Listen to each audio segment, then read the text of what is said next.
And now, to this 49th session of the General Conference of the African Methodist Episcopal Church, let us welcome the First Lady of the United States, Michelle Robinson Obama.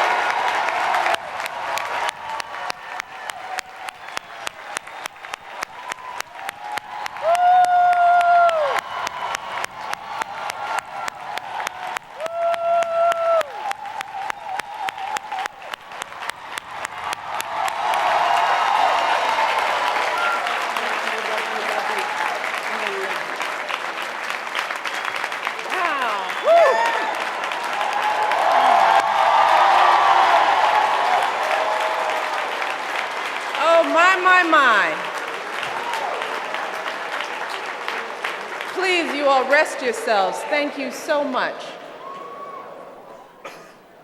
Let me tell you, it is such a pleasure and an honor to join you today in Nashville for your 2012 General Conference. I want to start by thanking Bishop McKenzie for her introduction, and I want to honor her for the history she's made. You know, for the example she has set and for her inspired leadership in this church. I also want to thank Mayor Dean for his service to this city and for taking time to join us here today. And finally, I want to thank all of the bishops, pastors, and lay leaders in AME churches here in America and around the world.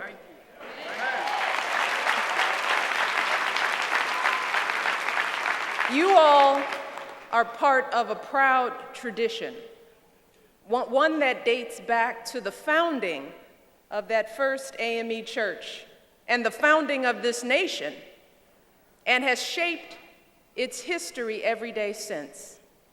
You all know the story, how back in the late 1700s, a man named Richard Allen bought his freedom from slavery, became a minister, and eventually founded a Methodist church called Bethel Church, or Mother Bethel, as we know it today. That first AME church was located in a blacksmith's shop. And that first congregation had just a few dozen members. But there's a reason why one pastor called Bethel's founding a Liberty Bell for Black folks. There's a reason why W.E.B. Du Bois said that Bethel Church belongs to the history of the nation rather than to any one city. You see, before long, that little church had grown to 1,000 members, and soon AME churches were cropping up all across this country. Over the years, these churches served as stops on the Underground Railroad. They founded universities that educated generations of Black leaders. They hosted civil rights marches, meetings, and rallies, even under the threat of being vandalized, bombed, or burned to the ground. Icons like Frederick Douglass and Rosa Parks, leaders like Jim Clyburn, trailblazers like Oliver Brown of Brown v. Board of Education, Ernest Green of the Little Rock Nine, they all worshiped at AME churches.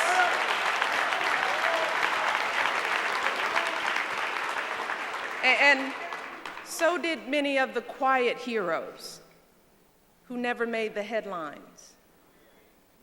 The maids walking home in Montgomery, the young people riding those buses in Jackson, the men and women who stood up and sat in because they wanted something better for their children. I know that I am here today because of those heroes. My husband is in the White House today because of them. Because of those heroes, today, my daughters and all our children and grandchildren can grow up dreaming of being doctors and lawyers, CEOs and senators, and yes, maybe even the President of the United States of America.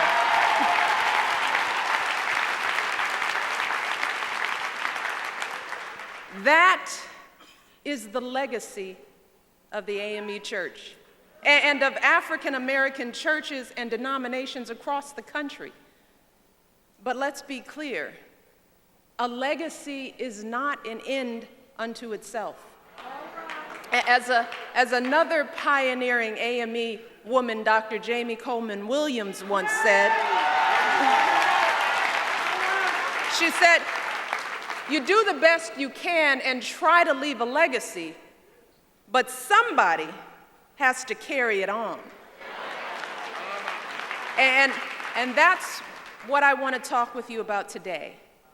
I want to talk about how we carry on the legacy that is our inheritance as Americans, as African Americans, and as members of the AME Church. I want to talk about what we can learn from our history about the power of being an active, engaged citizen in our democracy.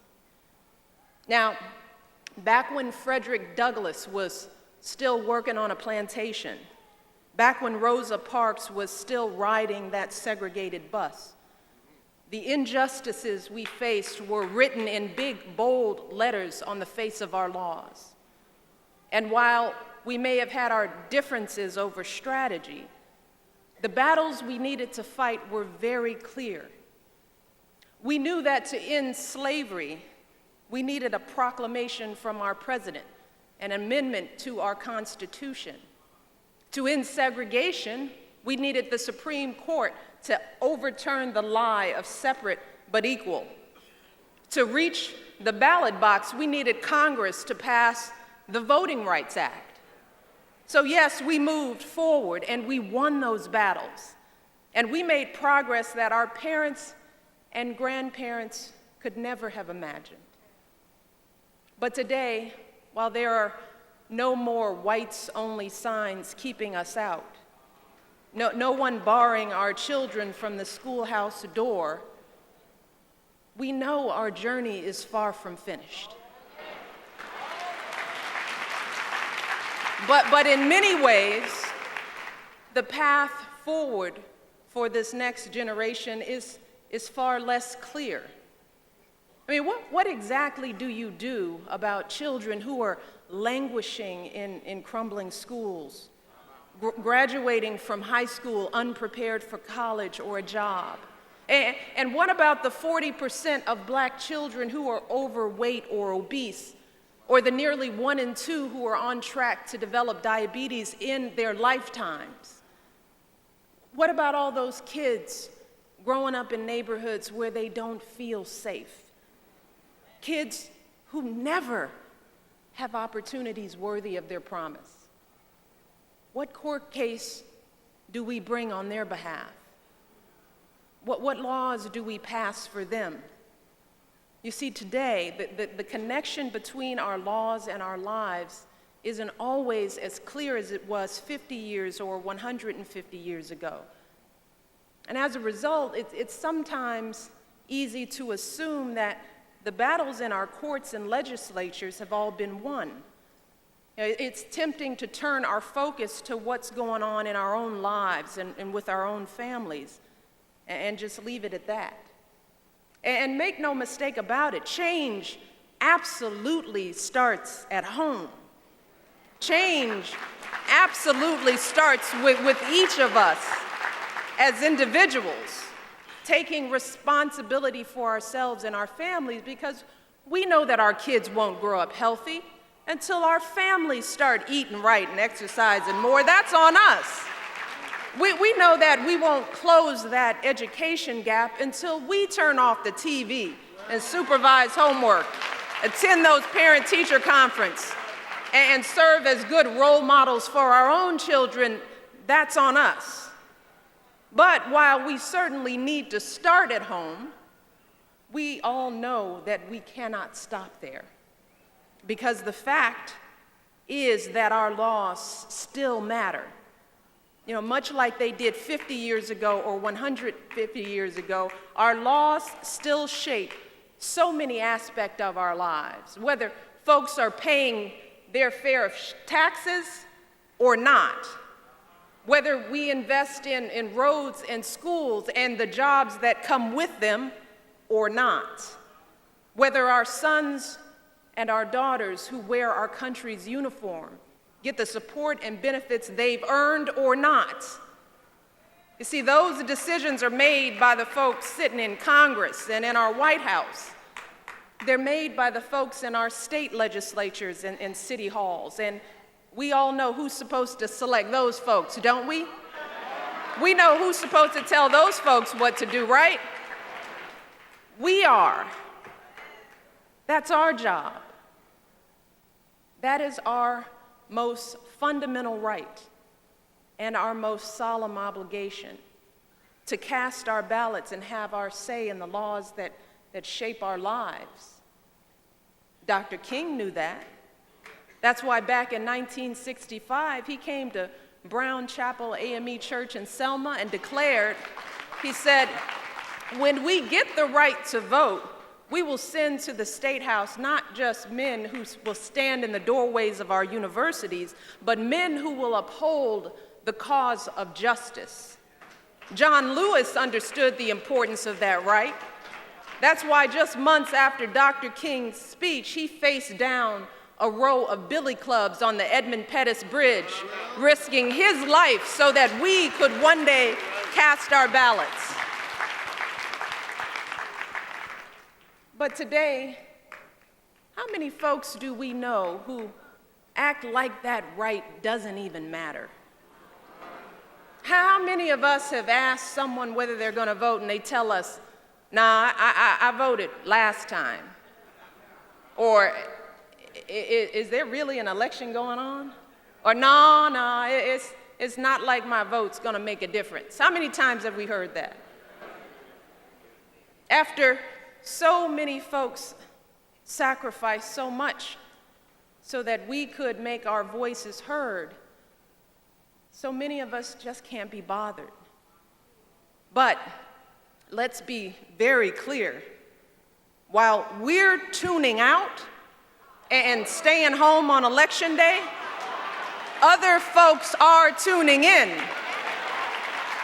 Other folks are taking politics very seriously, and they're engaged on every level. They're raising money. They're making their voices heard and their issues known from City Hall to Washington, D.C. And I know that in the face of all of that money and influence, it can start to feel like ordinary citizens just can't get a seat at the table. And that can make you feel helpless and hopeless. It can make you feel or think that you're powerless. But I'm here today because that's simply not true. We are not helpless or hopeless. Time and again, history has shown us that there is nothing more powerful than ordinary citizens coming together for a just cause. And that is particularly true of folks in the AME Church. And I'm not just talking about the big speeches and protests that we all remember. I'm talking about everything that happens between the marches. You know, when the speeches are over and the cameras were off, I'm talking about the thousands of hours that folks like Roy Wilkins and Daisy Bates spent strategizing in cramped offices late at night. I'm talking about the folks in Montgomery who organized carpools and gave thousands of rides to perfect strangers. I'm talking about the volunteers who set up drinking fountains and first aid stations on the Washington Mall and made 80,000 bags of lunches to folks who marched on that August day. I'm talking about the tireless, the thankless, relentless work of making change. You know, the phone calling, letter writing, door knocking, meeting planning kind of work.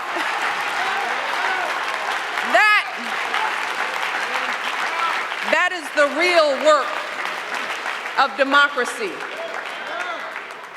What happens during those quiet moments between the marches?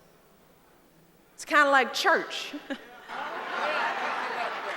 Our faith journey isn't just about showing up on Sunday for a good sermon and a good music and a good meal. It's about what we do Monday through Saturday as well. Especially in those quiet moments when the spotlight's not on us and we're making those daily choices about how to live our lives. We see that in the life of Jesus Christ. You know, Jesus didn't limit his ministry to the four walls of the church. We know that. He was out there fighting injustice and speaking truth to power every single day. He was out there spreading a message of grace and redemption to the least, the last, and the lost. And our charge is to find him everywhere, every day, by how we live our lives. That is how we practice our faith.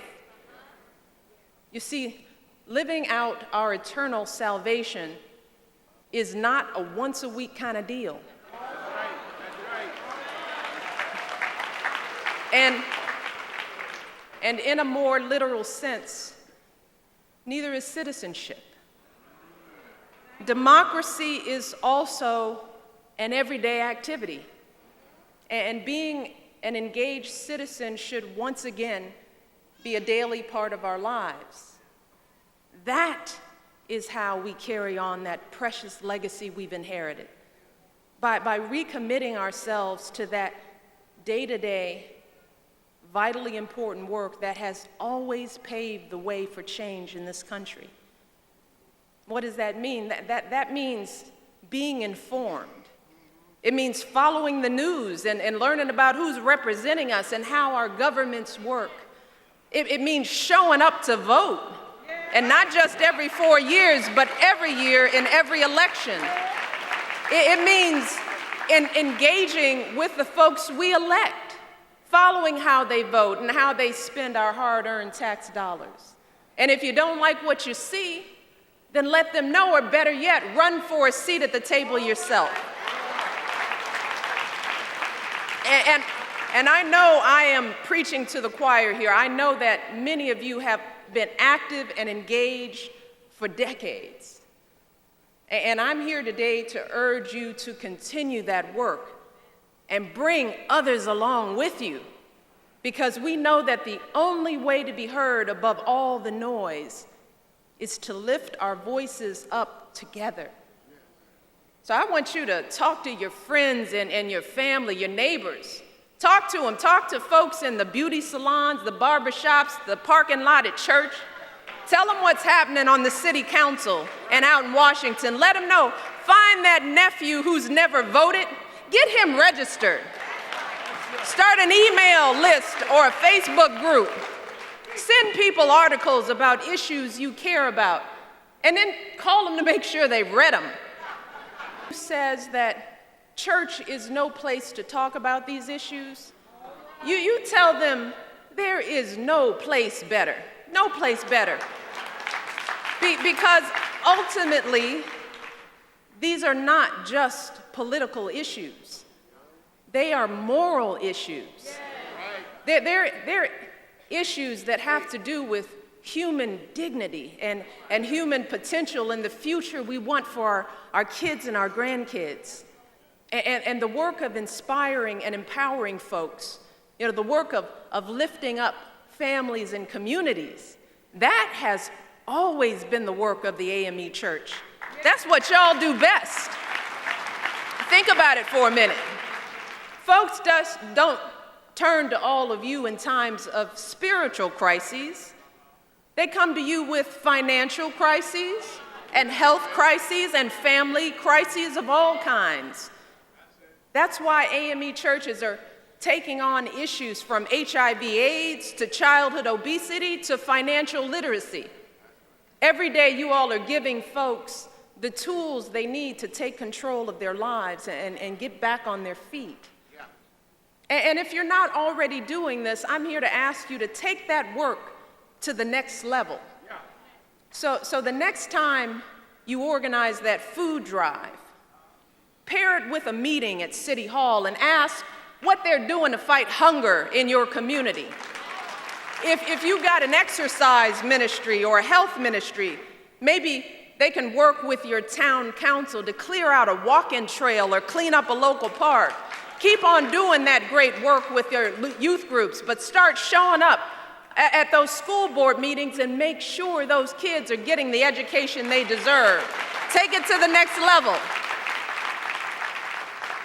In the end, I think that Bishop McKenzie put it best when she said, and this is her quote, she says, it's a tragedy when you fail to climb the mountain of opportunity after your season of preparation.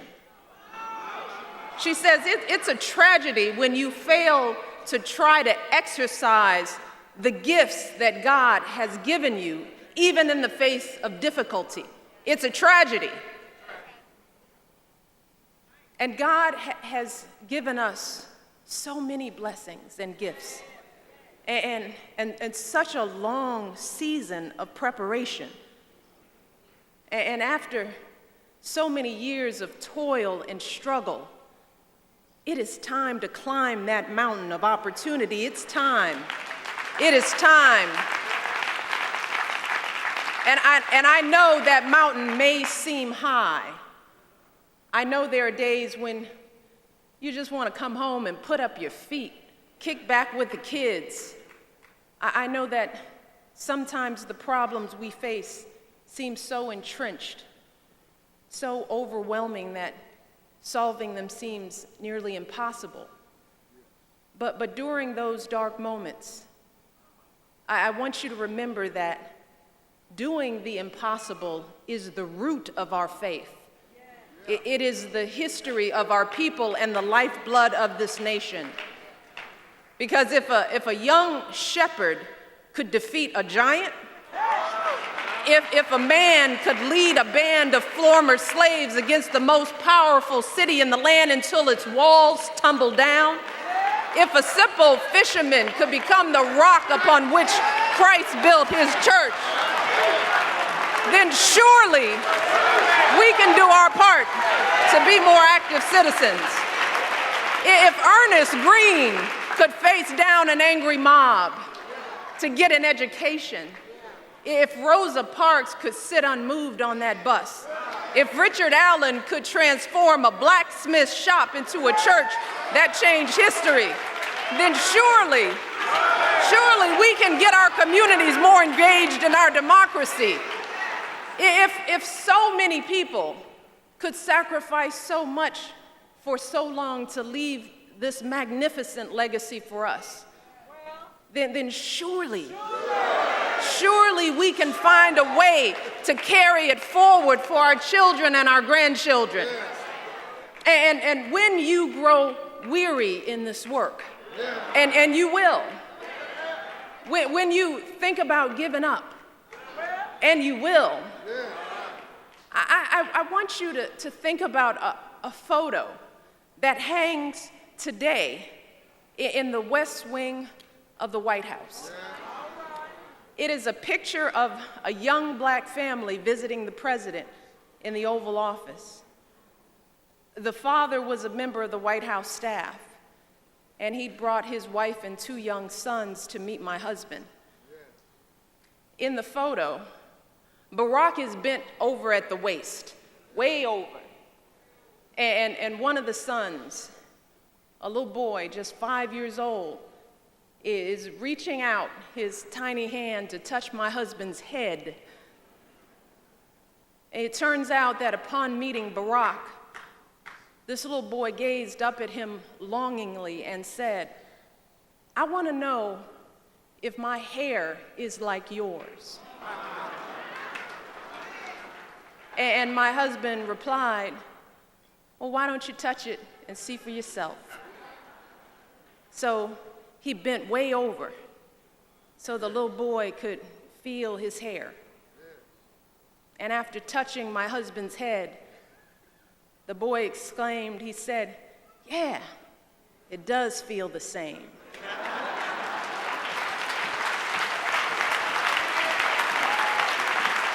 And every couple of weeks, the White House photographers change out all the photos that hang in the West Wing, except for that one. See, that one, and that one alone has hung on that wall for more than 3 years. So if you ever wonder whether change is possible in this country, I want you to think about that little black boy in the Oval Office of the White House, touching the head of the first black president.